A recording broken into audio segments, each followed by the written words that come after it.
All-you-can-eat fried skewers sa Osaka, Japan. Hello mga ka-eats, kami ang Eatsploration. Samahan nyo kaming kumain at gumala. This time, nung 2023 September, nagpunta kami sa Kushimaru, second floor ng Tempozan Marketplace, Tempozan Harbor Village, Osaka, Japan. Grabe ito mga ka-eats kasi all-you-can-eat kushikatsu or mara siyang tonkatsu na nasa skewers. So nagpunta po kami ng dinner time, medyo maaga kami nagpunta, kaya wala pa po masyadong tao. Tapos yan po yung kanilang buffet. At ito naman yung mga kainaan, meron silang taguan ng bag dyan para kung kukuha kayo at walang magbabantay.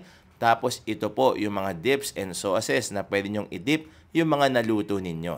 Siyempre, may mga appetizers din tulad ng french fries. Tapos hindi mawawala ang kanilang miso soup. Tapos siyempre kailangan din meron tayong rice na ipapartner sa ating mga fried skewers. Tapos ito pa po yung mga iba nilang ino-offer sa kanilang buffet. So syempre may green tea, may mga pickled veggies. Tapos yan mga salad, hindi mawawala yan.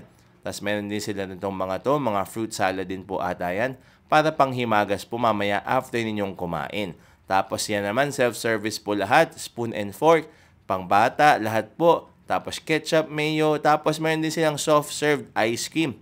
Nagsiserve din po sila ng unlimited drinks for an additional 280 yen per person.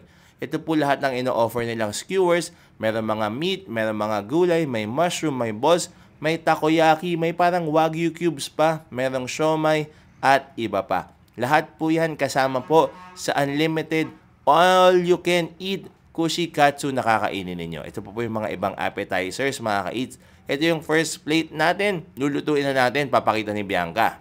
Katulad lang kung nagpiprito kayo ng katsu sa bahay, wet butter muna, tapos dun sa panko, tapos ipa-fry nyo na. Mainit na po yung oil, kaya ingat lang po talaga sa pagpiprito. Ang maganda dito, after ninyo lutuin, pwede nyong ilagay sa gilid para ma-drain yung oil at medyo warm pa rin yung inyong pagkain. Si Bini excited na magprito at nakakatuwa rin dito nga. Siyempre, very kid-friendly kaya pwede nyong patulungin yung mga kids niyo. Very safe naman po rin yan mga ka-eats. Tapos ang maganda dito, pwede kayong mag-dip. Hindi bawal ang double dipping dito kasi sa inyo na po yan. Tapos ang sarap. Grabe. Panalong panalo. Ang nakakatuwa dito kasi syempre, very interactive. Tapos paghihirapan nyo yung kakainin ninyo. Kayo na rin kasi ang bahala kung anong lulutuin ninyo at kung ano ang paulit-ulit ninyong kakainin dito sa all-you-can-eat na kushikatsu restaurant na ito. Meron silang lalagyan ng sticks. Bibilangin ninyo kung ilan yung nakain ninyo at pwede rin maayos syempre yung pag-dispose niyan, di ba? So ito po, papakita ko ulit kung paano lutuin. Wet butter, tapos sa breadcrumbs, yan, di ba? Parang ang ganda pa nga ng breadcrumbs nila. Hindi yung parang nabibili lang sa mga store. Masarap din po yung kanilang sausage, yung shrimp, yung mga meatballs, kahit yung siomai nila panalo rin. Yung takoyaki, winner din. Isipin nyo, takoyaki na frinay pa. Di ba? Mas panalo yun.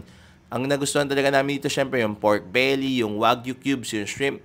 Yun ang mga pinakasinulit namin, mga ka-eats. Yung siomai nila, in fairness, masarap din. Di ba nakakatuwa kung mahilig kayo magprito-prito, bite-size katsus? Nako, siguradong magugustuhan po ninyo dito mga ka-eats. Hello mga ka-eats! Today I'm gonna count how many sticks we've eaten.